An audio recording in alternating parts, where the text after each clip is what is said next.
ಕೇಳಲೊಶವಲ್ಲದ ಮಹಾಪಾಪಾಳಿಗಳನ್ನೊಂದೇ ಕ್ಷಣದಿ ನಿರ್ಮೂಲಗೈಸಲು ಬೇಕು ಎಂಬುವ ಗೊಂದೆ ಹರಿನಾಮ. ನಾಲಿಗೆಯೊಳುಳ್ಳವಗೆ ಪರಮ ಕೃಪಾಳು ಕೃಷ್ಣನು ಕೈಪಿಡಿದು ತನ್ನಾಲಯದೊಳಿಟ್ಟನು ದಿನದಲಾನಂದ ಪಡಿಸುವನು. ಸುಖಾವಸಾನೇ ಇದಮೇವ ಸಾರಂ ದುಃಖಾವಸಾನೇ ಇದಮೇವ ಜ್ಞೇಯಂ ದೇಹಾವಸಾನೇ ಇದಮೇವ ಜಾಪ್ಯಂ ಗೋವಿಂದ ನಾಮೋದರ ಮಾಧವೇತಿ.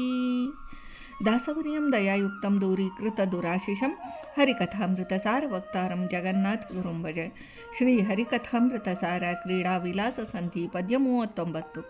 ಪೇಳಲೊಶವಲ್ಲ ಮಹಾಪಾಪಾಳಿಗಳ ಒಂದೇ ಕ್ಷಣದಿ ಎಂಬ ಈ ಪದ್ಯದಲ್ಲಿ ಶ್ರೀ ಜಗನ್ನಾಥದಾಸಾರ್ಯರು ಸರ್ವ ಪಾಪ ಪರಿಹಾರಕನಾದ ಶ್ರೀಹರಿಯ ನಾಮದ ಮಹಿಮೆಯನ್ನು ತಿಳಿಸ್ತಾರೆ.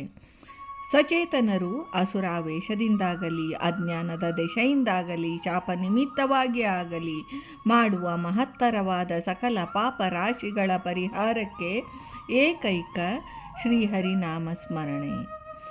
ಹರಿನಾಮ ಸಂಕೀರ್ತನೆಯಿಂದ ಹೋಗದ ಪಾಪಗಳಿಲ್ಲ. ಪಾಪ ಸಮೂಹಗಳನ್ನು ರೂಢ ಮೂಲವಾಗಿ ಅಂದರೆ ಬೇರು ಸಹಿತ ಪರಿಹಾರ ಮಾಡತಕ್ಕ ಮಹಾಸಾಮರ್ಥ್ಯವುಳ್ಳ ಶ್ರೀ ಹರಿನಾಮದ ಮಹಿಮೆಯನ್ನು ವಿವರಿಸಲು ಅಥವಾ ಚಿಂತಿಸಲು ಕೂಡ ಯಾರಿಂದಲೂ ಸಾಧ್ಯವಿಲ್ಲ. ಅಂದರೆ ಆ ಮಹಾಮಹಿಮೆ ಪೇಳಲೊಶವಲ್ಲ. ಒಂದೇ ಕ್ಷಣದಲ್ಲಿ ಸಜ್ಜನರ ಸರ್ವ ಪಾಪ ಪರಿಹಾರಕವಾದ ಹರಿನಾಮವನ್ನು ತನ್ನ ನಾಲಿಗೆಯಿಂದ ಸದಾ ಉಚ್ಚರಿಸುತ್ತಿರುವ ಭಗವದ್ಭಕ್ತರ ಕೈಪಿಡಿದು ಅವರನ್ನು ಪವಿತ್ರೀಕರಿಸಿ ಉದ್ಧರಿಸುವವನು ಪರಮ ದಯಾಳುವಾದ ಶ್ರೀ ಪರಮಾತ್ಮನು.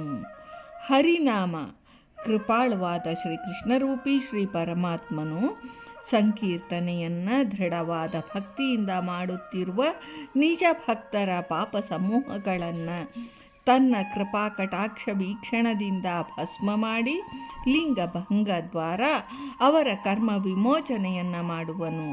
ಶ್ವೇತದ್ವೀಪ, ವೈಕುಂಠ, ಅನಂತಾಸನಾದಿ ಮುಕ್ತಿಧಾಮಗಳೆಂದೆನಿಸಿದ ನಿಜ ಮಂದಿರಗಳಲ್ಲಿ ಅವರನ್ನು ಇಟ್ಟು ಸರ್ವಕಾಲಗಳಲ್ಲಿ ಅವರವರ ಸ್ವರೂಪಗತ ಆನಂದದ ಆವಿರ್ಭಾವ ರೂಪವಾದ ನಿತ್ಯಾನಂದವೆಂಬ ಮೋಕ್ಷ ಸಂಪತ್ತನ್ನು ಕರುಣಿಸುವನು ಎಂದು ಶ್ರೀ ಜಗನ್ನಾಥದಾಸಾರ್ಯರು ಈ ಪದ್ಯದಲ್ಲಿ ತಿಳಿಸುತ್ತಾರೆ.